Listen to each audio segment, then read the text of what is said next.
house is totally moving, new and improving. Knock down, we get back up. I've got the heart and desire. My balls are on fire, ready to take us to the top. Welcome to the show. Did you know that your mom is a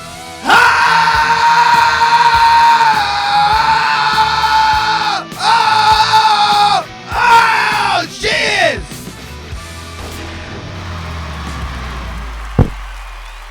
All hail the king of the West!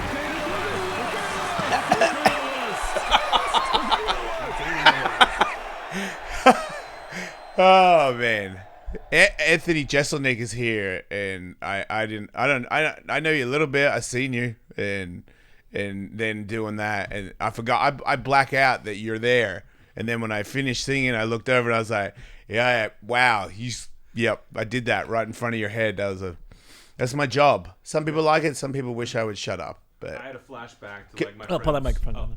I had a flashback to being at my friends' places when they would be rehearsing their bands in high school. That's how I felt. Just like, were you ever in a band? I was in my friend's band for like a day, and they refused to change the name of the band, so I quit. What was the name of the band? Pun. Yeah, and I wanted to call it Lavazoli's mother. Because I always made fun of my friend Mike Lavazoli's mom. Oh yeah, so yeah. I wanted to call it Lavazoli's mother, and they wouldn't, so I quit. Yeah, they blew it. Was Lavazoli in the band? No. What a bunch of dicks. Yeah, I thought it'd be really funny. I didn't really want to be in the band. Right. Yeah. Right. What were you gonna play? I was gonna sing. That's all. I can't play in any instrument, and I'm not a good singer. I was gonna say, can you sing? No. Have you ever done like singing on TV and stuff? You ever been forced into that? I've sang on my own podcast as like a joke. Right. Karaoke or something? Like an improvised Oh, you song. just riffing song. Yeah. Right. Are you a really bad singer? Yes. Yeah, cool. Yeah. I like those guys. Yeah. But you commit. Yeah, there's no pressure. Yeah, because that's, to me, if you commit and you're really bad, you're the best singer of the day. Mm-hmm. It's just when you get shy of how bad you sound and you start to pull back, you had it. You were right there. Just let it go. You know? Yeah. I'm not looking for the key. Like I'm Just just just go. Yeah, that's always best. Like Rosie O'Donnell when she sang the anthem at the baseball game. You mean Roseanne? Sorry, what did I say? You said yeah. Rosie O'Donnell. And I was right there with you. Yeah. Right, yeah. That was Roseanne Barr. Yeah. You guys were at the game? No. Oh, okay. I was like, in Australia when she did that, I think. Oh, wow. Yeah, it was a long time ago. Yeah. I always found it so odd. The strangest thing about that, do you remember at the end of it, she grabbed her crotch and spat? Yeah. But she didn't actually grab her crotch. She grabbed the inside of her thigh. Maybe And I wondered why, of all the punches to pull, that was the one that she chose. Maybe it was numb and she missed. Maybe it hurts if you grab that. I don't know. Maybe she has a vagina on the side of her maybe. leg. One time I licked a lady at a swinger party and she was like, could you lick it to the side? And I was like, yeah, sure. And then she was like, no, more to the side. I'm super sensitive. Like I'm hypersensitive. And I was like, you want me to lick? Like, I don't even know what it is at this part. It's like way off the labia. Like we're in the where your legs. I feel like I'm licking your leg. Yeah. She was into that. But I don't know. Maybe her clitoris was inside and like off to the right or something. I don't know. I mean, we've all been there. Right? Yeah. Thank you for understanding that. Yeah. Comedy wise, have you always had your style? Was that at the start of your career, or did you were you shitty and then you figured out something that you do now where you're always you've got a thing that nobody else has? I think it's genius. I've heard one person talk smack on it, but I believe that Lewis is kind of mentally challenged, and I think he says things to get a rise out of people. Like, I don't think he actually thinks you're bad. I think he just says that. Like he says things about other people that I see him hanging out with, and I'm like, you don't hate that guy. You butt buddies with him. So I don't believe anything that he says. But did you always have that when you started, or was it? No, I had to find it. I was really bad when I first, like everyone is bad when they start, and I just, I think my first ever time on stage, I took a class where you a comedy would do, class before you did any stand up. You went Yes. on a class. Okay, because I didn't know how to go to an open mic and just go on stage. I was like, I'd have a panic attack, and I did have a panic attack like my third time on stage. But one of my first times, I was like, let's try things, and I did an impression of my dad getting stung by wasps when I was a kid. Yeah, and I just jumped around, slapping myself and swearing, and then I stopped, and it felt like 10 minutes of silence. Like, and I was just, this is awful. I'm never doing physical comedy again. yeah. Then I had a couple stories from my life I told for like 6 months, and I hated telling them. I was bored. And then I was like, you know what? The funniest thing to me is like Jack Candy Deep Thoughts. Let's see if I can do those. Did that for 6 months. What and did then you say again? What? Did you ever hear Deep Thoughts by Jack Candy? You ever heard of that? They were like these interstitial things that used to be on Saturday Night Live, and it sounded like this Oh. homespun wisdom, but it was always like dark or twisted. It wasn't. It was never dark. It was always just kind of twisted and Yeah, weird. And I right. was like, these are my favorite things. Let's see if I can do that kind of one-linery type things. And then one day I told a mean one, and the audience reaction was so different that I was like, that's it. That's what I'm gonna do. And I've always had a dark sense of humor, so it was like, oh, this is natural. I just Yeah. had to find a way to be natural on stage. How many years before that day? I was about a year. Okay. It was about 1 year. So then you start writing, and obviously from practice, you just start getting better at setting Yes. up. Repetition, and then like accomplishments would give me confidence. Okay. Going on stage, being like, you saw this guy on Kimmel, was like huge for me, and the audience kind of figured it out. And then when I did the roast, people were coming to see me who knew what they were getting. Yeah. For years, it was like they were surprised. Oh, and they were right, like, wait, what? yeah. Like They'd if either you- love it or hate it. Yeah. Right, like I came to see somebody else, and you're on the lineup, and then you do those, and I don't know you're, Yeah. and especially these days. 'Cause do you find you trigger people a lot, or Not people kind anymore. of because they know what they're all coming to see you, they're aware of it now. But there was a time. I say I'm like a horror film. And if you go expecting like a romantic comedy and I walk out, you're like, oh shit. But now they all know like this is a horror movie. Yeah. I'm expecting it. Are you still able, even with people who are there for the joke, to find a place that they're still uncomfortable or perhaps even offended by? Can you offend your own audience at this point? I can't offend them, but I can still build the tension. You Yeah. know, and try to surprise them. Yeah, sure. Yeah. Yeah, he does. It's got to be hard. I feel like it's harder because it's like some of them are so brilliant that I'm like, okay, you got to run out. Like you got to be done. It's getting harder. I mean, this is my 5th hour I'm doing right now on tour, and it's just like I've just talked about things. Like Yeah. my last special, I had like a 15-minute story about abortion. I'm like, abortion's off the table for me. I can't. It's like Chappelle hitting trans every time he goes on stage. Yeah. It's like, no, I can't. I got to change it up. Yeah. So I'm running out. So it is getting harder. Yeah. But do you think it's the same as like, you know how like bands make like a hit album and then they get popular, and then the second one, you know, it's harder for them to make one of that caliber. Like it's pretty rare for a band to be like, here's our next album, and you're like, whoa, and then another one you're like, wow, that's even better than the last one. That's, you know, there's only like a handful of bands that do that. Usually you get like a song if you're lucky these days. Well, even if it's great to the album, they want a version of the last album. You know, Yeah. they want to hear "Welcome to the Jungle" every song. They don't want to hear the ballad. You know, so it's like you've got to change it up, but also keep the audience engaged.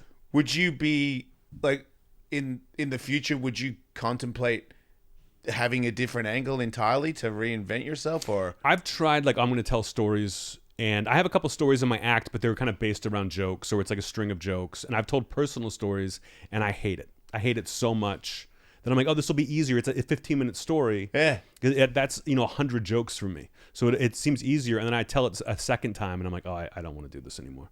what do you not like about it? I just get bored. I get bored of the same. Telling a joke, it's like I watch the tension. It's like I'm springing a trap on the audience every 45 seconds. Yeah. But a story, I'm just like, I'm bored. I'm bored telling it. And people are like, oh, I loved when you told that story. I'm like, I don't love it. So I don't want to do this if I have to do that. I'll tell a story here, but I'm not going to do it on stage every night. Yeah. I just don't like it. Yeah. I mean, I would like to do more of what you do, but I just don't think I have the mental capacity to.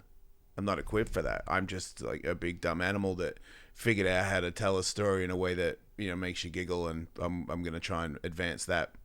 And when you tell stories, are you adding jokes to them all the time when you tell them, or do you just I am have now. the I'm story? still kind of new. Like it's Yeah. been like 4 years now. I think I just realized yesterday, which is funny. But I think the more I got comfortable with those stories and seeing other people and knowing how to tag and like, oh wait, you can do that and you can do. I think the more I go, the more my brain starts to realize that the potential and all the different directions I can go with my stories. So then it becomes easier to make them funnier and add stuff, or if I add something that I'm like, you know what, that's way better than where it was going, so I'll lose that. So I just feel like I just need to more see time. I just need to keep going up and up, and it'll tighten up. But so lately, I don't want to jinx it, but lately I've been going up and like, I'm not going to do anything that I have planned for 10 minutes. And I've been doing really well with that. And I'm like, far out, man. And then I do my stories with and I haven't, it's been a while since I was like, yeah, you know, you got a long way to go. You suck. I've been getting fluffed lately. Like I'll walk out of there and go, man, I'm pretty much good to go now. Yeah. Like, right? Like, where's my? And I'm like, I know my brain. I'm like, shut up, dude. Like, you just be lucky to be here and come back tomorrow and see if you can't tighten it up a little bit more. But I feel good about it. What's the longest set you've done? I headlined a couple of times. Yeah. So I've done an hour. That's when it really comes. When you're doing an hour consistently, like the time Consistently shrinks, is and you find more there. Yeah. Yeah. And the being in a hurry, you know, like if I got a 10-minute spot, I might, which bit, who's here, and if I get into something, like if I see somebody that triggers something and then I'm on a roll, and I'm like, well, fuck, I'm going to tell a story. I have a joke that goes for 12 minutes and I've just done 7 minutes with that lady, and now I got a bum rush, or you know what? Screw the story. I'm just going in on the lady for the next 7 minutes. Like, yeah, those ones make it not as relaxing. Like when you just know you can go, anything can go. And like somebody says something you can be like, I don't even care about what I was gonna do. Let me just do that, and I'll get back to it. Like that makes it way easier. But material wise, like I've got a good 20 minutes that I can make pretty much everybody laugh. But when you put the other 30 on there, it's that I have a really strong 20 and a pretty good other 20. It's not as good as the first 20. But when it's your audience, when people who already know you are coming, they just want to see you. That makes it harder for me. Really? Because my fans know me, and I do a lot of stuff about being pansexual. And because of the way I look, when I come out and you don't know me, you're like, this dude's not telling the truth. Like, this is just part of his story. He says that he likes to suck dicks, but he's never sucked a dick. And it's like, no, I have. I like it. And people are like, I still don't believe you, but if you're a listener of this show, you're like him, and he talks about it all the time. Yeah. It's not, or if I say, like, I wanted to learn how to butt fuck somebody, so I asked my wife, if you don't know me, that's hilarious. If you've listened to the show, you're like, yeah, we know she taught you how to do it. Yeah. But so I kind of like the people that I can tell are like, it's more fun. I do miss when I was a surprise. My Right? first like 5 or 6 years. I can imagine. What the fuck is Yes. going on? Like, are you joking? Yes. Like, they just had no idea. Now that was really fun. Even though I wasn't getting laughs, they were so freaked out. I enjoyed that. I enjoyed that time. That is even better. Like, I feel like the people that do know your show, because there's some jokes you do where you go a little further. And I like the crowd will look at each other.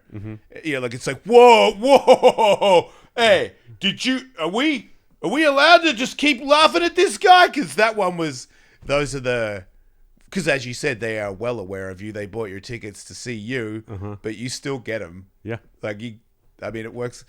I haven't seen every one of your shows, but I feel like every time I go, there's at least 2 or 3 where I can tell everyone's like, are we?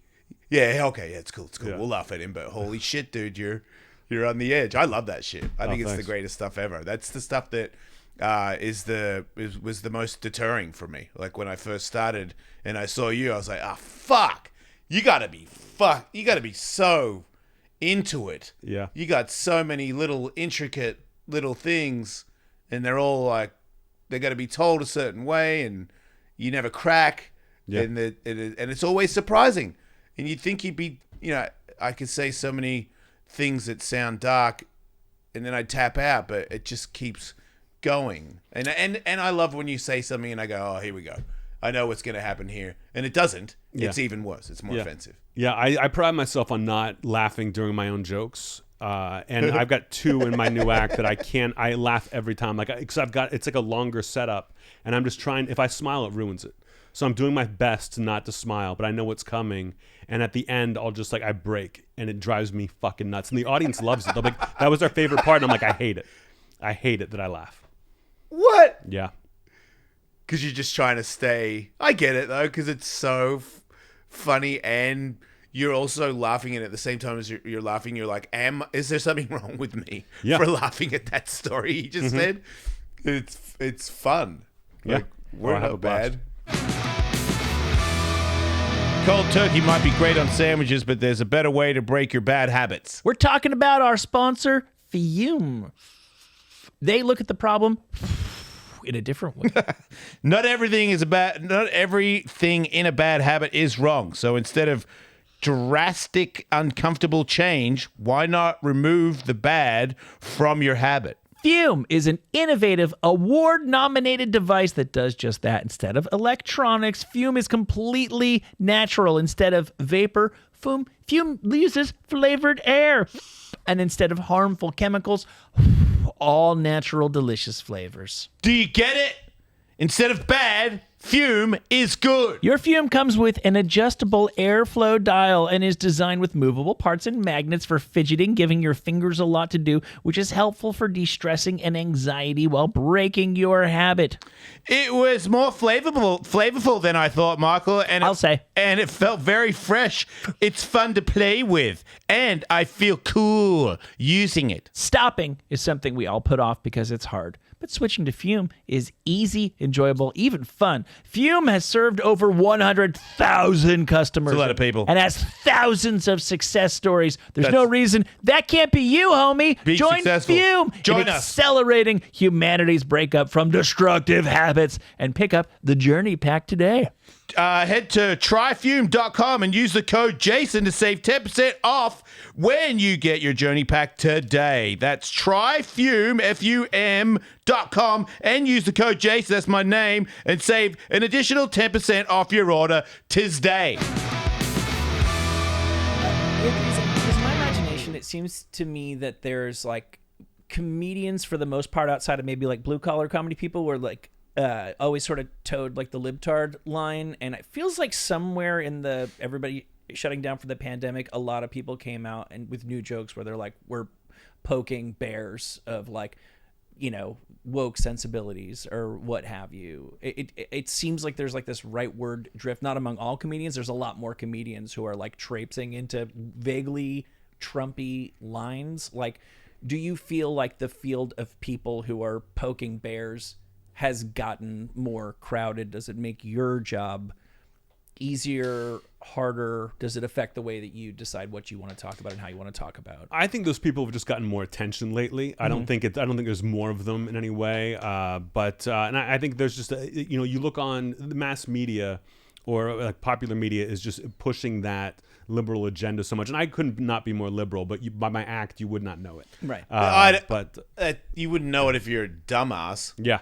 I could tell. Yeah. Because you got trans jokes, and I'll be honest, sometimes some people's trans jokes trigger me a little bit. Not enough to like say anything, but I go, you're an asshole, you know, like. But your ones, like, I know where you're coming from. Yeah. I'm like, there's no hostility here. I mean, the art is getting away with it. Yeah. And a lot of these guys, the kind of the pro-Trump people, for lack of a better term, Sure. They're not trying to get away with it. Like you want to hear the naughty words, you want to hear like the wrong take, and that's the whole act. Yeah. And so my job is to get away with it. Like, I'll introduce it. You think I'm going that way, and then I've got to undercut it. Yeah, but it's amazing. Comedy's in a weird place right now. Okay, I'm so interested. I just think with the the second comedy boom kind of ended with the pandemic. Okay. You know, the Netflix thing is kind of going away a little bit, and these people have gotten their voices onto podcasts, and you have to constantly get the attention and stay in persona, and it's easier to be that character. I don't know if they even necessarily believe it, but they get more attention by saying the bad word. You know, and there's certainly people on the left who do the exact same thing. Oh, hell yeah. Who their audience has to believe them, and it's like, applaud for me saying I'm not racist kind of thing. Which is like, well, that's not entertaining. That's not funny. There's no art to that. You're just kind of saying it to your audience. Yeah. And it's strange, but there's a platform for it now. Yeah, I mean, it's like political comedy. Like at this point, being political is because people will come at me for talking about politics, and I'm just saying that I think trans people deserve equal rights. I don't know about I don't have any opinion. Like politically, I think you're all snakes and full of shit. I think we can all agree on that. I just thought that gay people deserved equal rights, and somehow your political views fucking piss me off, and I'm like, I don't. Why is that? Everybody on the planet should get the same deal. I don't know why. I'm not trying to be a political person, but just somehow they tied that into now you're making a political statement by saying trans people should get health care. I mean, in a world where like a political statement is drinking a Bud Light or shooting with a gun, like people are just fucking nuts that everything's become political because that's the way they can frame it. Yeah, the audience can understand it through a political lens and not just, that's why I try to kind of toe the line that I try to make my act nihilistic. That there's really I don't care about politics. You don't care about anything. Yeah. Yeah, okay. You're doing well with that. Yeah. Thank you. He is, right? Thank you. Yeah. Your podcast, what's it called? The Jeselnik and Rosenthal Vanity Project, JRVP. How big did the number, because you went viral because of that roller coaster statement. Was that like a big move? Did that move the needle, or did you lose sponsors? Or well, we didn't lose anybody for sure. Okay. I don't know how much it helped us. We had just gone to video when that clip kind of landed, and I had just hired a social media team to put it out around the same time. Yeah, it was like a month or two after, and it went viral. I think because I'm laughing, because he introduces the story of this woman getting hit by a roller coaster after she recovered from a car accident. Like her first time walking was walking under roller coaster tracks, and that made me laugh so hard that became the viral clip. And I didn't even tell them like, hey, this is the clip. They just ended up using that, and people loved it. I don't know why clips go viral. Wait, but your team didn't even use that as the clip? No, they did it, but I wasn't like, Okay. hey, use this. They were just like, they just put it together, and I'm like, yeah, sure. But you received a lot of anger because of that. Not really. I mean, there was a few people were upset, but it's always people who don't know me. It's just like they're watching an Australian journalist talk about it, but the comments are mostly. Was it in Australia, the incident? Yes.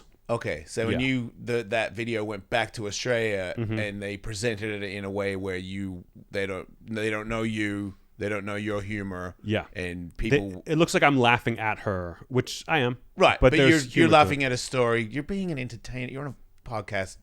The greatest angle, we do these. I've been doing this for 20 years. We get news stories that are stupid all the time. To see that angle, that's a pro's pro when it comes to doing podcasts and talking on a microphone. That was the best angle you could come at it with that story. Like, that was hilarious. Yeah. I'm just sure. I don't want people to die getting hit by roller coasters, but when you think about it, that was weird. And then the phone. What did you say about the phone? Because did she go get her phone? Yeah, Is that what it was? She was going to get her phone. Yeah. You realize, you know that? Yeah, I do. I mean, it's like at a certain point, something happens to somebody you never met. They're just sort of like an NPC in your world. And they're not, of course, to their family and friends. They're a person. But, like, yeah, if I get hit by a train on my way home, I would hope you guys would be a little bit upset about that. But I don't expect somebody in India to not make a joke about it. Getting hit by a train versus getting hit by a roller coaster are two very different things. Yeah. I mean, both are bad. But a roller coaster is it's absurd. He does have a point. It's absurd. Because on a roller coaster, there's never a ding, ding, ding, ding, ding, and then the guy says you can walk across. No crosswalks. There's never one on a roller coaster, and you crossed it. Right. Train, Yeah. it's usually, and you get a big line, you see it coming. Roller coasters, like you cross a roller coaster track, when it's open, the place is open, you are really dumb, It's typically impossible. It's amazing. They're typically pretty good about making it so you can't walk across. Yeah, roller it coasters. doesn't, doesn't happen often. You should be Well, for a reason. Yeah. at least agile. Yeah. Like if like Dwayne Wade dropped his phone, I'm okay with him getting it. Because I believe that if he's like, wait, I hear a rattling, bing, and he jumps out of the way, or at least feels like now's the time to get off He's the going to track. weigh his options. I got to think Dwayne Wade would time it better. Yeah, You know, that's and what I'm saying. Look to the left before Yeah. you run. You know where it's coming from. Yeah, there's only one side you need to worry about. Yeah. What do you Observing. make of? I'd be curious to hear your impression of this. What do you make of the people? Let's say you got however many tweets from people that are like, "You should burn in hell. That's not something that's funny to joke about." Again, to the people who are actually intimately involved in that story, they've got every right to be offended. But I always compare it to, I used to have a cat. And me and my buddy would play ping pong, and the cat would just hang out by the door. And he would just be there for hours. We'd forget he was there, but every now and again, the ball would go past, and you'd see this little pot go, ah, ah, ah, ah. Like there's people who just follow their social media knowing that when somebody presses the button, I'm supposed to react. And in the same way that there's like a laughter sign on for a sitcom audience, somebody's supposed to get offended because that's offensive, but I don't believe they're actually offended. I don't actually believe that 99% of them are actually like, oh, no, like it's gonna take me a minute to bounce back from this. That really hurts my feelings. It's just this like automatic response. I mean, offended doesn't mean anything. If, like Willie Nelson used to say, if I hurt your feelings, then I'm sorry. But if I made you mad, then fuck you. And I think a lot of these people making these comments are mad that someone is laughing at it. They're not mad at me for making a joke. They're mad that people are reacting and liking it, so liking the story, and so they get upset at that and they attack me that way. But I find that all negative comments and all positive comments really are the same, that it gets boring. In the beginning of your career, like these things will affect you, but later on you're just like, oh, like I don't even read them anymore. So I'm like, this is so boring to me. Everyone who's mad is mad in the same way. And Well, it might doesn't be. matter. I feel like you're definitely more put together, so that makes it like I could be wrong, but I feel like you have more consistent mood than I do. Like I'm a up and down kind of person, and on a bad day, when they do that, it bums me out. I'm like, man, really? I'm not trying to bum you out. Like it'd be different if I was like, that's my thing. Yeah, I'm pretty even But keel. it is getting. I will say it is getting. I've heard such bad stuff that now it is getting easier. Like somebody got mad at me because I told a story on Ryan Sickler's show, the Honeydew, about a friend of mine that he fist people and he put a rubber baby in his friend and it got stuck and they had to go to hospital. And he told me the story. I wasn't there. Yeah. And I was like, it was blowing my mind. I didn't know anybody did that. It was freaking me out. I felt like most people didn't know that either, and it'd be a crazy story to tell. And some lady was so mad at me for telling the story, and I really was trying to understand what I did. What was she mad about? That I have children and I can laugh about a rubber baby, and I didn't get it, but Katie explained to me that maybe they saw it as it's a child that they're putting in someone's butt, but to me it's a rubber. It's rubber. Yeah, Yeah. it's And a piece of rubber. Yeah, that's what I didn't. Katie's Well, angle wait, but made the- a little bit of sense. It made me not think that lady was that as crazy as I originally thought, because Katie was like, Right. what if she's thinking about, like, you think it's funny to put children in men's butts? And I'm like, well, I didn't look at it like and that. that's the question. Is That's still ultimate, pretty funny. Ultimately, That's also pretty funny. but I would want to know if my wife, if I went home tonight and she said, "Look at this thing. It just came from Amazon. It's the perfect rubber baby to put in my ass." I would want to know, honey, is it just the perfect shape for your ass, and it just happens to be a baby, or is there something about it being a baby that you find particularly erotic? Because I'm okay with the first one, but we're gonna have to have a longer conversation about the second I scenario. mean, but all these things, like if fair. you were like, I want to put a rubber baby up your ass, I'm going to have questions, Oh yeah. but I'm not going to get mad. You know, that's people getting mad. I'm just like, I don't understand. And if you ignore it, they go away. But if it's two professional fisters having a conversation about a rubber baby, well, these guys are butt athletes. Like, they have an app. I think the term is athletes. Right. that's what they prefer. Fist.org, I think there's like a fisting website where you have like a resume on how good you are and how like your bathroom is and stuff, cleaning, like Like all a that. LinkedIn. Yeah, about Wow. how great of a fist you have, like ratings on how great of a fister you are. And then they're like, like skateboarders where you're pushing the limits.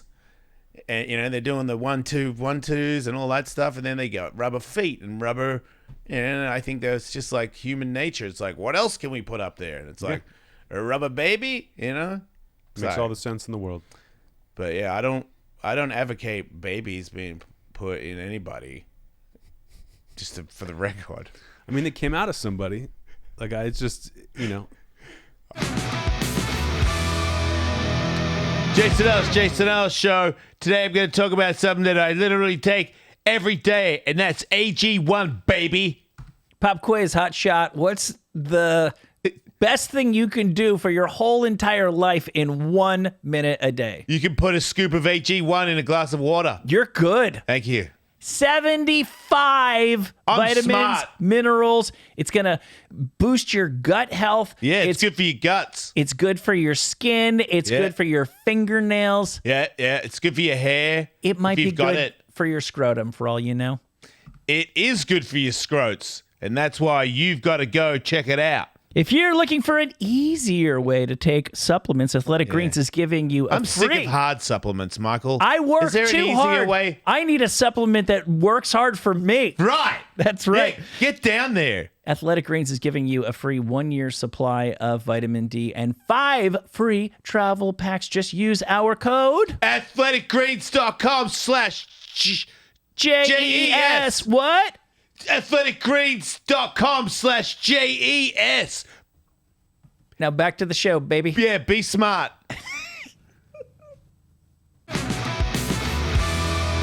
I was just thinking more about the guy that got it stuck in there, and when you realize that it's stuck in there and you've got to go to the hospital, that was the bit that I was like, could you imagine that? Because I can't, and it would be very scary. I'd be very scared. I always love it. I love hearing about ER doctors talking about the people coming with things up their ass, and they have a story.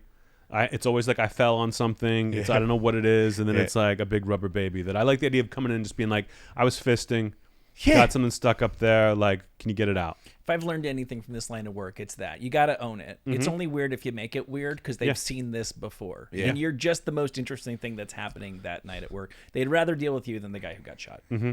For sure. At least yours was an injury of passion. Yeah. Speaking of rubber babies, kind of, did you see Mattel unveiled its first Down syndrome Barbie? I did see that actually. That's so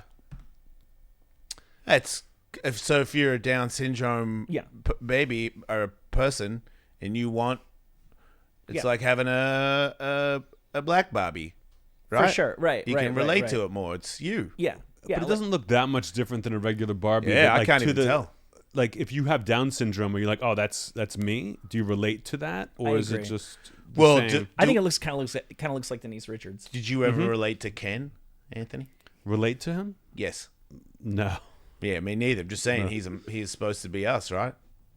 I mean, he was never me, but he was. I mean, as close as we're gonna get in the world of Barbie. Right. Sure. That's what I mean. Like, who's closer to us in the Barbie world? When I was in high school, I worked at a KB toy store for a Christmas season, and we were there like all day long. It's like people like swarming the mall to get in, and like the big. It was like when Tickle Me Elmo was the big big toy that year. Yeah. Everyone's coming in, and no matter what, I would lose my mind because I was so tired, and customers were so crazy that no matter what anyone asked me for in the store, I would walk them over to Cool Shaven Ken. It was a Ken doll that had a beard, and if you wet a razor, it was like a razor that came with it, and ran it on its face, the beard would disappear. That is sick. And I would just point to Cool Shaven Ken and then walk away. Yeah. And no one ever was like, they were just like, That's not what I want. All right, you're right. weird. That is no way. That's the greatest toy that money can buy. But did you ever successfully sell a Cool Shaven Ken? I never saw anyone buy one. But Cool Shaven Ken, and they were Christmas Barbie was a thing. I think it's still a thing every year. Does she have a beard People on? want no beard, but it's like a different dress, like a big Christmas gown. Yeah. And they would come in a box there would be a dozen in a box, and there would be 10 white ones, and then 2 African American Christmas Barbies. And I lived in a very white area of Pittsburgh, and people would call from like hundreds of miles away looking for Christmas Barbie, and we just had this giant stack of African American Christmas Barbies, black Christmas Barbies, and we would just fuck with them, and we'd be like, yeah, we've got Christmas Barbie. And they'd be like, you do? You have it? And we'd be like, yeah, we got a bunch of them. And like, can I reserve it? And we're like, no need, just come on in. Yeah. And they would come all the way hours later, walk in and be like, where is it? And be like, right there. And the girl who worked the counter at the register was black, and they'd be like, and the black girl would go, what's wrong with that one? And they would always say the same thing. They'd go, my daughter already has that one. and they Oh, leave wow, that's dejected. quick. But I loved it. I loved it. Those are my 2 Barbie stories. I'm out, guys. Those are good Barbie stories. I don't have a good It's- Barbie story. it's Oh, too more I got than a I Barbie got. story. I got shrimp on a Barbie tattooed on my leg because we had the worst tattoo contest. Mm-hmm. And my friend Moto, dude, never tattooed before, and he tattooed a Barbie with a shrimp on the back trying to bone her. So it's a shrimp on a Barbie. Got it. And then thank you, just making sure. And then I went to the Outback Steakhouse with shorts on, and I pulled it up, and I was like, I want a free shrimp on a Barbie. And he was like, why? And I was like, because of that. And he was like, what is that? And I was like, it's a shrimp on a Barbie. And he laughed, and then he didn't say that he was going to give it to me. And then when we got the check, they took the shrimp off, the Barbie off. So I get free shrimps on the Barbie because of this tattoo. So As you should. I will never die of starvation as long as Outback Steakhouse stays. In Yeah, I don't think business. they're going anywhere. You think? I don't think I hope so, because it's tough these days. No, I America. see fewer and fewer Outback Steakhouses. See? I was doing a comedy club in West Nyack, and I walked in and I saw the sign for Outback Steakhouse. Yeah. And I'm like, I can eat this all 3 nights I'm here. Like, I got to find something around here. And I was so excited. I love Outback Steakhouse. Yeah. And like, oh, it's been closed. They closed during the pandemic. See, they're taking it away from us, you guys. Were you raised on that? Did you have an Outback? There was one like in high school. There was one that opened up like down the street that I was, and I just love steak, and Outback was affordable.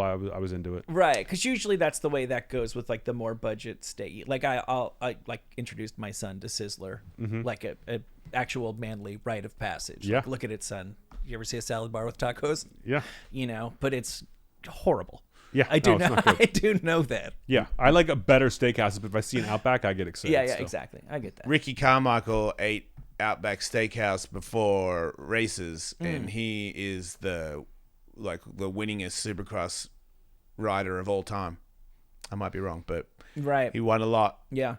And he thanks Outback Steakhouse for that. When Michael Jordan would eat at his Michael Jordan 12-ounce steakhouse, steak. yeah, before Yeah. every game, like potatoes and shit, like you could never imagine. Somebody told me that a 12-ounce steak and 2 ginger ales and a salad. So I started eating that before skateboard contests, and it doesn't work for skateboard contests. It makes you feel real heavy, and then you need to take a poopy. Yeah. And that was like, I think 2 contests before I was like, you know what? Right. This isn't working. Yeah, imagine how much as great as he was, Michael Jordan could have been I know. if he hadn't Yeah. eaten all that crap. I read a haven't- thing where NBA players, every NBA team has a peanut butter and jelly bar in their locker room. Oh, yeah? Because they say it's the perfect pregame meal. You get like white bread. It easily the carbs digest easily. You get the peanut butter, the protein, the sugar from the jelly. Fuel. They have all different kinds of peanut butter and all kinds of different kinds of jelly. And I was like, okay, so in my green room on my rider, it's just like non-alcoholic beer, water, and stuff to make peanut butter and jelly sandwiches. Do you actually use them? Almost never. Right. If I'm like hungry and I don't have time to eat something, most of the things on my rider are like just in case. You know, like just in case I come in and I'm like I haven't eaten all day and I'm tired. Like what do I have there that will get me up? But yeah, I don't eat them often. Coffee? In the morning, I'm not a pre-show coffee guy, but Okay. like in the morning, I drink a lot of coffee. Did you used to drink or something? Yeah, I mean, I've been sober now a year this week actually. Oh, okay. But I It's was new. after the pandemic I was just like, you know what, I was doing it too much, and I wasn't like getting wasted all the time, but I was always getting a 6-pack on the way home from the Comedy Store. I would have 2 beers there. I never want to be drunk on stage. On the way home I would stop and get it, and I just got sloppy. I just didn't feel good. Yeah. When you get older, I feel like drinking makes Yes. it. You feel so much worse the next day. Like it's like hard to do whatever you were doing. Yeah. All of a sudden. Yeah. Turns out it may have just been a great big waste of time that whole time. Who knew? Yeah. I kind of needed to get through, the boredom, and I would always drink like it's like the being in the green room for an hour before the set. It's like I'm bored. I need know, right? something, and the non-alcoholic beer has been great with just filling that void. I don't miss it. Mine's Shirley Temple because it seems like a drink Yeah, and it's got sugar in it, so it's still fun. And I feel like I don't know why, but it's just easier to tolerate because it's such a drinking world. yeah, You know, everyone has a couple beers. It sounds like a good idea to have a couple beers before the show, not to like get drunk and like forget my set, just like to feel a little looser and more confident. Like that's what alcohol does. So it does seem tempting, but I think I got lucky where I can't drink. If I drink, it'll kill me. Yeah. So it makes it real easy not to do it. So I still want to be here. Yeah. So it's like, it's a pretty easy one to add up, but it doesn't mean that I, from time to time, like, less nervous these days, but sometimes in the beginning, because of having a radio show and knowing some people, like I did a show with Whitney Cummings, and it was like the 4th time I'd ever done my set from start to finish, and it was 1,300 people, and it was so nerve wracking. Like a beer would have been great that day. I feel like the bigger the audience, the less nervous I am, because it just seems easier. When it's like 8 people, I'm like, oh fuck, like you don't get the same laughs, you don't get the same reaction. That I'm like, okay, this is. I prefer a bigger audience Because it's more guaranteed to laugh, you reckon? Yeah, it's just more of a something. Like, I need noise coming back at me. Yeah. Even if 8 people are loving it, it's not the same as like 2,000 people being indifferent. Yeah. You know? Yeah. I guess I get that. Yeah, I remember, was it Tom Segura told me that he gets nervous in little places. And I was like, wait, what about the big state? He's like, yeah, stadium, just, I know I got it. I'm like, oh, I don't get that, but okay. Yeah. Yeah. I've heard that enough times. I'll have to take your guys' word for it. Did you guys see the rapper guy? I've never heard of him, but apparently he's a pretty big deal, who masturbated in first class Designer. 3 times. Yeah. 3 times. Yeah. In his defense, it was a very long flight. Wait. He came back from Japan. That's right. What was he? I think he was going to Minneapolis or something. He wasn't going to like New York or L.A. But he blamed it on he didn't get any pussy in Japan. Right. And he jerked off to a flight attendant. I didn't know it was 3 times though. Wait, I he think jerked off they told him to stop, and then they caught him again. to somebody. I don't know if he finished. But he had his dick out while he was looking at a flight attendant. He was spotted masturbating 3 times on, you were exactly right, Anthony, a Minneapolis-bound flight from Tokyo. Yeah. If only some Japanese women had been willing to put out. Couldn't you just this go all to- could have been avoided. Couldn't you just go to the bathroom? I mean, we've all, Yeah. right? I mean, Yeah. Yeah. Yeah, sure. Go. Yeah, the vibrations on a plane. You got to do it. I used to sometimes. straddle the It's toilet inevitable. seat. That's kind of dirty, right? Used to what? What? Yeah. Like I would straddle, like face the toilet, and like so the bowl would like touch the side of my in my groin, kind of, and would help finish it. You just made jerking off in an airplane bathroom weird. Yeah. Did I? You're on your own there. Man. He's blaming it on his statement, designer statement. Mental health is real, guys. Is that what he said? Yeah. So he's saying he's insane. Yeah. Does that get you off? No. Right. No. It's that a probably se- a federal crime to Yeah. masturbate in first class, right? That's what I was like. And at a person, is that sexual Yeah. assault? I'm sure you could take it wherever, as far as you want to take it if you want to throw the book at the guy. Ask for a blanket, you animal. Who is he? Designer. Is he? Remember that song Panda? It was like Kanye sampled it. It was like a big song years ago. Yeah. Were they dressed stupid in the video? I don't know. I never saw the video. It says like, I got broads in Atlanta. Does he have Panda, tattoos panda. on his face? Panda, panda, panda. They say that? Yeah. Why do they always do that? If you played it right now, you would know. You would recognize it. We're not allowed to. It's not a great song. No. I don't think anything that people do these days is great. It seems like at a certain point they just realize that the idea, like a song's popular if it gets caught in your head, so you just really need an earworm. That's like- So it's like basically what McDonald's ringtones- got a catchy thing too. Like, do they need a hit? Did you give them a... Like, are we going to their concert? And now it's like the biggest thing you can do is like go viral on TikTok, and that's like that makes your song like that Fleetwood Mac song. Right. It's been around for like 50 years, and all of a sudden it's like in one guy's TikTok. Yeah. They play Oh, yeah. 10 seconds of it, and it becomes the biggest song in the world for 2 weeks. Oh. Yeah. Yeah. And Ocean Spray becomes like topples Coca-Cola. But that was the difference was that's a good song. I know it's an old song, but it's still good. You know what I don't like? Harry Styles. You know, I couldn't tell you a single one of his songs. Me neither, but I'm sick of people bringing up like how handsome he is. I don't reckon he's handsome. I reckon he sucks. I reckon he's weak. He's like a weak dude. He's a good-looking dude. He looks weak. And if that's what you're into, then why don't you just kiss a girl, ladies? Yeah. Wow, that was like gay bashing almost. That was weird. Being a gay guy who kiss a guy, but I just feel like girls can do better. I blame women for thinking that he's the best, and I don't like it when you're really cute and you get tattoos. You're not tough. You probably got you use numbing cream, guaranteed, which means you're not one of us. So don't act like you are. he's not one of us, ladies. You don't want to. I mean, if that's what you're into, then great. But just know that the rest of the world, if we all become Harry Styles, who's going to change your tire? Donald Trump. I just want to sound like Kelly Osbourne. Yeah. So you Thank just- you, Katie. You don't hate Harry Styles. You just don't want everyone to be Harry Styles. Yeah. That's your nightmare. Yeah. All right, I think you're safe. Except, actually, if everybody became Harry Styles, I would be the toughest man in the world. That's true. And then I could like go in strongman contests.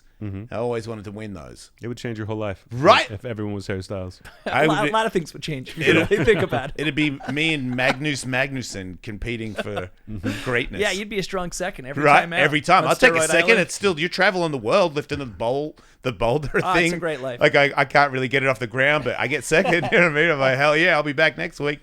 I'll get that thing off the ground sooner or later. Sounds like utopia. Yeah, I'll be. Speaking of tough guys, if that's what you're looking for, when pop stars were real men, you've no doubt seen the fight video with Crazy Town. No, what? Really? Wait, familiar with Come Come My Lady? Butterfly. There we go. Fuck yeah. That's Nobody says it like it's a that. hit. Yeah, it was a big hit. Crazy Town. The guy from the lead singer of Crazy Town was my first celebrity sighting in LA when I moved here. Wow, you made I it. saw him in Westwood, and my friend was like, "That's the guy from Crazy Town." That song was huge at the time. Yeah. And I was like, "Well, this is my first celebrity sighting. It's kind of a letdown. It is a bummer. You know, I can't tell this story." I interviewed him on Sirius XM, and I don't like him, so I had my co-host pretend that he was me, and then I went in the parking lot and called in from the car and told him that he sucks and that he does things to kids. I just said as many mean things as I possibly could, and the guy that was pretending to be me is like a 5'4" little frail guy with like curly hair and stuff, and he just went for it. He Kept was on like, claiming he was a professional he skateboarder kept- and an MMA fighter and stuff. Shifty, look, you don't have to be a genius to be a world-class musical talent, and it's possible that Shifty wasn't the absolute brightest pop star that we've ever seen. Right. May have been a drug guy as well. It's also, yeah, it is very possible. He does claim to have some. You mean when he was on Celebrity Rehab, smoking crack? he was He smoking might have crack? He might have possibly been on possibly drugs. dabbled with drugs. Yeah. This is actually kind of brutal because I guess they're one of those like rap. Is this rock- recent? Oh yeah. Oh Where There's like two vocalists, and Vocalist. I think sometimes maybe Shifty can't show up, so the other guy does everybody's part. Like they're just limping along, taking the checks that they can get. And when the video starts rolling, Shifty's already punching the other dude, so you're inclined to think that the other dude is just the victim who's been putting up with the dick lead singer. But they both seem Wait, it's this band on band fight. band on band fight. They both seem fairly vile by the end of the. But yeah, check it out. I don't have it. Okay, where's my collection? I don't have it. The kick in the You give me butt. my money, you're never gonna fuck.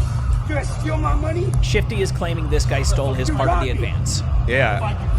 You robbed me. I asked you 20 times nicely. And then you put your hands on me? I don't have the fucking money, bitch. You fucking grab me. Who's filming? I don't want to fight with you. The drummer. I said I want to give you your money and leave. Wait, are they going to shake it out? Dude, It's helping him it's a up. couple of He minutes. said, I love you. It's a saga. Why are you taking my money? He said, I love you. They have Oh, complicated wait. emotions. Wait, are they going to go again? Oh, yeah. Oh, hell yeah. I said, okay, homeboy. That guy bleeding? Oh, yeah. He got patched up pretty good. I know what you're gonna bust, but Oh, yeah. I'm gonna take your fucking kids. Man, the guy. He the just, guy that by the got- way, other vocalists just said, I'm going to take your kids and slit their throats. Oh, he said that? Yes, he did. Oh, you should punch him in the face. Again. Yeah. He really said that? Yeah, more than once. Come on, Shifty. You know I've been boxing my whole life. I'll fuck you up. I've been so boxing bad. my whole life. I'll fuck you up. Yeah, he's right. I'll show up at 3:13 in the morning. Dude, I asked you to fuck your sister, man. What? Fuck your sister in the ass. Man, everybody's on drugs. I said, where is my fucking money? You feel tough Yeah, now? there may be no good guys in the Crazy Town camp. Yeah. Bitch ass motherfucker. I do like the guy just sitting there. I showed up for you, right? chilling with this dude. Well, it's like when people aren't getting in the middle, it's like this is not the first time there's been dissension Exactly. in Crazy Town. Exactly. I don't have your money, dude. You collected my fucking guarantee. Check this out. Yes, you did. He just said Put it up. he gave it to you. Who gave it to me? He said he gave it to you. Oh! Nice. Yeah. You hit me too, bitch. Fucking hit me when I'm trying to talk. I'm gonna kill your kids too. I'm gonna find your I'm gonna kill your kids. Yeah. Who says that? I'll fucking Oh, here we go. Furious kids. stop. Just stop. I want my money. I love you. I want my money. I love you. Yeah, you get the idea. right. But yeah, unfortunately, the other guy is terrible takedown Come here, defense. Chris. You gave me. Wow. Yeah. I I thought I was having a bad day the other day. But wow. Yeah, Not how as he, bad as Crazy Town. how he Yeah. directed Shifty's attention over and took that opportunity to punch him. It was a wily Shifty. It's a wily band fight. Yeah. So the guy we all know and love as the lead singer of Crazy Town was the guy who was bloody and threw the sucker punch at the end, or the other guy? The other guy. Okay. You know, I guess you got to be pretty tough to be the lead singer of Crazy Town, and not the second lead singer of Crazy Town. Right.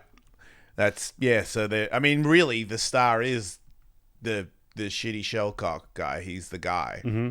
So he should be the stronger guy because they do come across pretty hard, and their main guy is like you got to get through him to get to the rest of the guys. You know. As it should be. Yeah. And he's been boxing his whole life. I don't know if you caught that, but Yeah. that's why he. And the other guy, Wrestled the him. sucker punch guy, subsequently posted a quick video we don't need to watch. Going, yeah, it's just it's all love. It's just hey man, I love that guy. And, I mean, I was stealing his money, and I still am pretty committed to killing his children. But yes, we will continue to travel and rock and roll. And when did this video drop?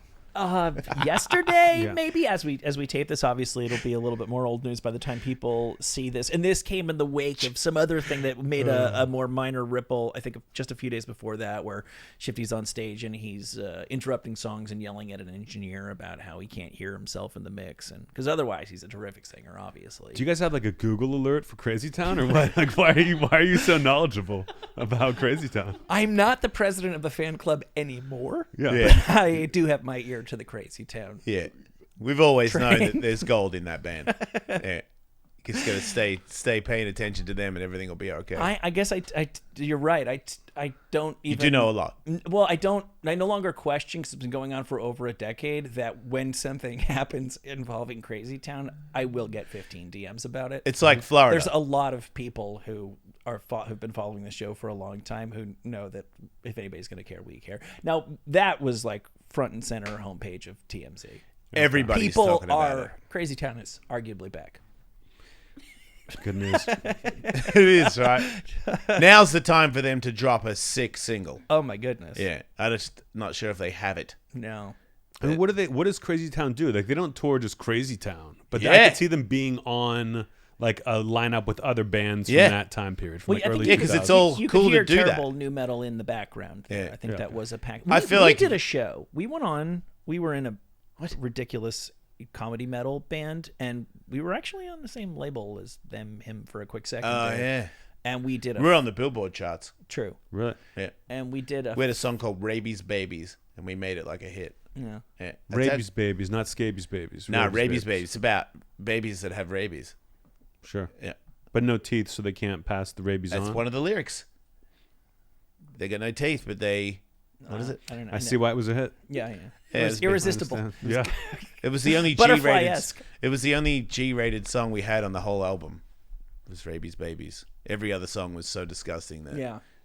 But it's on the Billboard charts. What was the name of the band? Death, Death, Die. At first, it was Tony Hawk's Taint Stick, and then the band got big, and Tony Hawk's manager was like, "You can do whatever you want, but I'm just saying he sells stuff at Target." And I was like, "I'll just call it Taint Stick," and they were like, "That's cool." And then Taint Stick, we had a record deal with the same people with Shifty, and then we realized that we're not going on the road ever. We have a radio show 5 days a week, and we're not making any money. The record label is, so we quit and made our own record label and changed the name to Death, Death, Die. It made this big story up how we broke up and for musical differences, and then started the band with everybody still in it. And then we had 3 albums. Yes, all told. Yeah, and they like made money. Like we were getting like $20,000 checks. And pretty wild. I was like, what? Yeah, and it just kept. We got the Billboard plaque, and at one point, North American Metal, we were 1 to like 14. So like the whole album swooped just pushed everybody off the list. I'm sure you heard of us. Yeah, it's great news, guys. We had a Yeah, I'm surprised you haven't. I'm really, Yeah. I'm really I excited. thought that's why you were here, because you were wanted to finally meet that part of Death, Death, Die. But okay, I guess it's not. Must be because of my comedy, obviously. Yeah. Yeah, you saw me. This is the second such story I've seen very, very recently. Yet another person befriends a doppelganger so that they can murder said doppelganger, frame Cheesecake them Lady? for the Cheesecake Lady. Yeah. We talked about this on my podcast. I love You and this I stuff. must get DMs from the same guy. What happened? She had a friend who looked a lot like her, so she poisoned in like Rasputin fashion her friend, and then sprinkled some pills on top of her to make it look like the friend had committed suicide. Took her identification documents and tried to basically assume her life. Oh wow! In part because It's that single white female. she's wanted for murder in Russia. Yeah. Yeah, Yeah, murdering somebody in Russia is pretty tough. it's a misdemeanor, I believe. No, but I'm saying you're back here after you murdered someone in Russia. Yeah. Because murdering in Russia, I just feel like if I murder here and I get caught versus I get caught there, I'd rather be in jail here. Is that weird? No. For murder? No. I think Russian jail doesn't sound. I just don't want to be cold. I'm okay. Well, I'm not okay with being in prison for the rest of my life, but it's got to be. I don't want to be cold for the rest of my life. And I feel like they make you work in Russia. They put you to work. You're That breaking might be rocks. all right. That might be better. Really? Think you Yeah. just stay warm? Yeah, Swinging the pick? and active. Yeah, actually, I read there's some famous diaries of people who were in like the gulags under Stalin and stuff, and they uniformly said the work was actually the best part of the day because you had something to do and you were warm. What was Yeah. the movie Eastern Promises? Right. Where it's like they got to look at your tattoos to see, like, he was like, you were in prison, and if you have no tattoos on your knees, it means no one, like, you weren't someone's bitch. But if you had tattoos on your knee, any forced tattoos, it was like you could tell everything about someone by seeing their tattoos after they were in prison in Russia. Yeah. It made it sound pretty goddamn terrifying. Yeah. That having been said, is there a particular place that comes to mind where you would like to, like, you would obviously not welcome going to prison, but it seems like they're all it's the Hawaii? worst. Any Scandinavian No. country. Any Scandinavian country where it's like... Oh, where yeah, he's right. They're like nice to you. Yeah. You They have, want to like- rehabilitate you. They're not just punishing you. You get to eat at IKEA every day. Yeah. Swedish meatballs nonstop. It's like nice food, nice accommodations, like a nice clean room. Looks like an Apple store. Right. Yeah.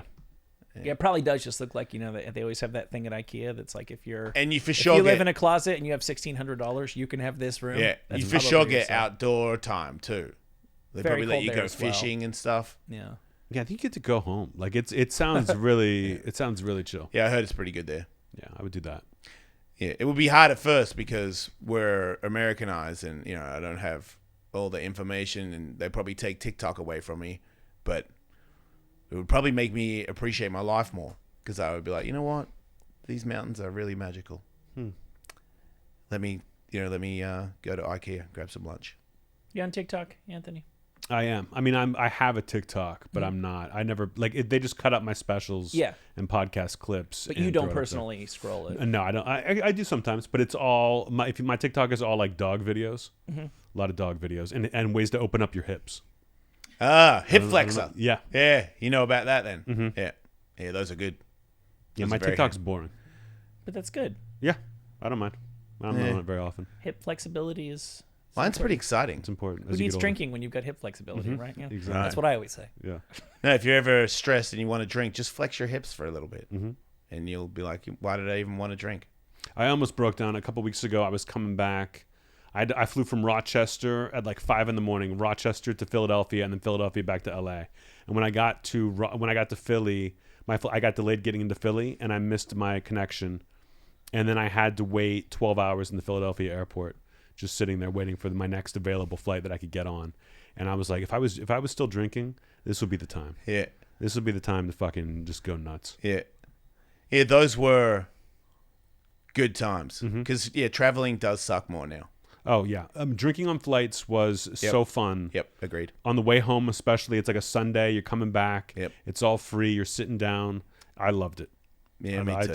truly love that. But that's so much worse for you because you're getting dehydrated double time. Oh, yeah, with worse, the even alcohol worse in the hangover. plane. Yeah. I used to drink a lot when I'd go back to Australia. I'd do my year, and then I'd fly home and have like I had a lot of miles from traveling from skateboarding, so I'd be in business class and they give me all the wine and all the beer and all the champagne, and I'd drink it all, pass out, wake up in the morning with the gnarliest hangover ever, and then get off the plane and be like, "What's up, Australia?" Like just drink all the time while I was there. I probably wouldn't have gone back if it, like that was some of the best parts of it. Like getting back and everyone in Australia going, "You've been in the States for a year, like what have you got?" And I was like, "I got all these." I'd bring like all the American stuff that nobody has and everybody could dribble over it, and I'd give everybody all new shoes and all that stuff. I was a bit of a Santa. Like a bogan Santa Claus. Yeah, that was a good time. Was this still smoking on plane? Yeah. Wasn't that wild? I can remember even as a child being in the non-smoking section, 2 rows behind the smoking section. It's so funny to me. On I was an never on a airplane. plane where they had smoking, but in my life. But I can't believe, even in restaurants, it's crazy to think that they had that. An indoor smoking section is just the dumbest thing ever. Yeah. Because we're all smoking.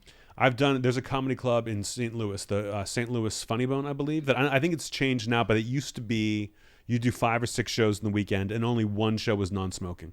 And when people can smoke during comedy shows in the audience, they just chain smoke. And I had to keep fighting the urge to go like this the whole time. Yeah. You can't see anything. Man. And I can't even imagine being a stand-up now if that was the case. Yeah. You would just smell all the time. Yeah. That's Even the way it green was. rooms where everybody smokes is heavy. Yeah. Yeah. Like sometimes in the comedy store, people, if there's somebody that smokes, they're in there going off, and when you leave, you're an ashtray. Mm-hmm. I didn't smoke, just near it. I'll kick people out of the green room if they're smoking. No, I have that kind of pull where I'm like, get out of here. Like I can't. you really? Yeah, because it bugs me that much. And it's like you can just walk outside. Yeah. Yeah. It's not fucking raining. Yeah. Just, you don't have to stand here in this closed space and smoke. It's Yeah. LA. Yeah. It's LA. Yeah. And, mean, and if- as a former smoker, smoking's better outside. I don't know if you ever smoked. It's Oh yeah. it's For a long better. time. You don't want to sit there with your own secondhand smoke. If No. you really think about it, respect yourself. Smoke outside. Yeah. It's an Yeah. image thing at that point. I'm like, I'm not going to be a part of this. Get out of here. No, you're absolutely right. I would secretly be like, hell yeah, but I ain't saying shit in that room. Yeah.